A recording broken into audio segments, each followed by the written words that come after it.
na hawajali muda. Ndio maana wanaona miaka 63 wanakamata mtu wanakaa naye tu, wanachezea muda tu. Sisi ni watu ambao tunataka tusukume nchi hii kwa muda mfupi iende mbele. That's why tunasikitika sana mtu anapotuchukua anakuja anamweka mwenyekiti wetu ndani kwa miezi zaidi ya 10 sasa. Alafu watu wanakuja wanatoa vitu, unawasikiliza mpaka unasikitika tu. Upotezaji wa muda. Kwa hiyo hii kesi ni kesi yenye manufaa ya kupoteza muda kwa kila anayesikiliza ushahidi wa hao watu, ambaye mtu anakuja hapa anasema sijui mimi ni nani, uliandika lini, sijui, sielewi. Sasa umefuata nini mahakamani kama hujui kwamba we ni shahidi wa aina gani, umekuja kutoa ushahidi gani, huelewi? Umekuja kufuata nini mahakamani? Wewe unaulizwa wewe ulikamatwa kama mshtakiwa? Ndio.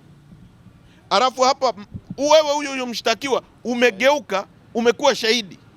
Are you under duress? Uko hapa kwa blackmail, kwa vitisho. Unakuwaje mshtakiwa umegeuka leo unatoa ushahidi kwa upande wa watu waliokukamata? Are you under duress? Umetishwa? Sijui, sielewi. Sasa ndugu zangu wa Tanzania, tukiendelea kuishi na watu hawa watatupotezea muda mrefu sana.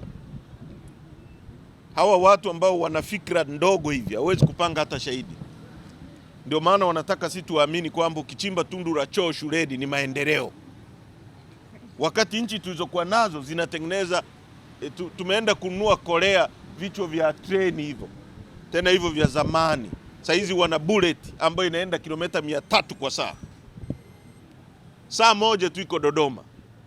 Tunanunua Korea ambao tulikuwa nao kwa sababu Korea wamewekeza kwenye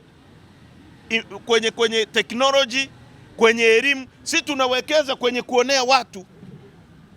Badala ya kuwekeza kwenye viwanda upatie watu wako ajira, kuwekeza kwenye kilimo upatie vijana wako ajira, wewe unawekeza kwenye kumuonea Tundu Lissu. Gharama za serikali, wanakuja hapa watu wanalipwa posho, majaji wanasafirishwa, unakuja kusikiliza haya mambo haya tunayasikiliza hapa. Na ndio maana tuna insist kwamba hii kesi ni muhimu sana iwe live, Watanzania wajionee wenyewe madudu yanayoendelea, uchafu unaoendelea.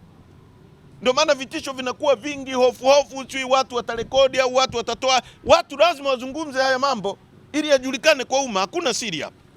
Umma ujue namna ambavyo wanalipa kodi yao na kodi yao inayochezewa kwa mambo ambayo kwa kweli kabisa ni hasara kwa nchi hii na ni upotezaji wa muda, both kwa mwenyekiti wetu mwenyewe, kwa chama chetu na kwa nchi. Focus ya nchi hii iwe kwenye kuwekeza kwenye masuala ya kimaendeleo na sio masuala ya kuchezea rasilimali.